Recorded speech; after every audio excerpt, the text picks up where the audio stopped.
Bien que la Namibie possède l'un des meilleurs réseaux routiers d'Afrique, le pays fait face à un défi de taille. De nombreuses régions isolées restent difficiles d'accès en raison d'un mauvais état et du manque d'entretien de leurs routes. Selon les révélations faites lors de la consultation des parties prenantes du plan d'affaires de l'administration du fonds routier RFA pour 2026-2027 à 2030-2031, la somme colossale de 8,5 milliards de dollars namibiens, soit 460 millions de dollars, est nécessaire pour la réhabilitation de l'ensemble du réseau routier de la Namibie.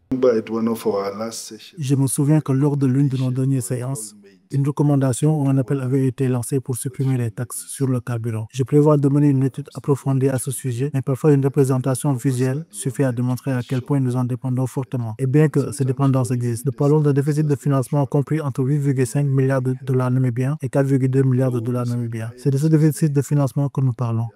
Les parties prenantes, soulignant qu'un retard dans l'entretien et la réhabilitation des routes serait plus coûteux, insistent sur la nécessité d'accroître les financements et la mobilisation des ressources. Elles ont exploré des solutions de financement dont une augmentation des fonds publics, des taxes routières, des péages et une construction routière résiliente face au changement climatique. Les recettes annuelles du fonds routier RFA jugées insuffisantes, un peu plus de 4 milliards de dollars namibiens, dont 63% provenant des taxes sur les carburants, ne couvrent pas l'entretien et la réhabilitation des routes.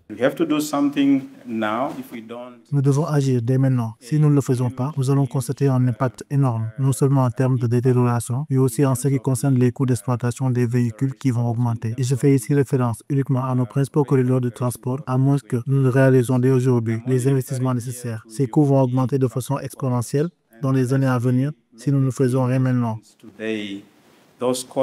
Le plan d'affaires recommande une stratégie de financement double, appel d'offres concurrentielles et intervention gouvernementale ciblée pour combler le déficit critique de financement du secteur routier namibien. L'objectif est de mobiliser les capitaux nécessaires pour la modernisation, l'innovation et la pérennité du secteur sur les 3 à 5 prochaines années.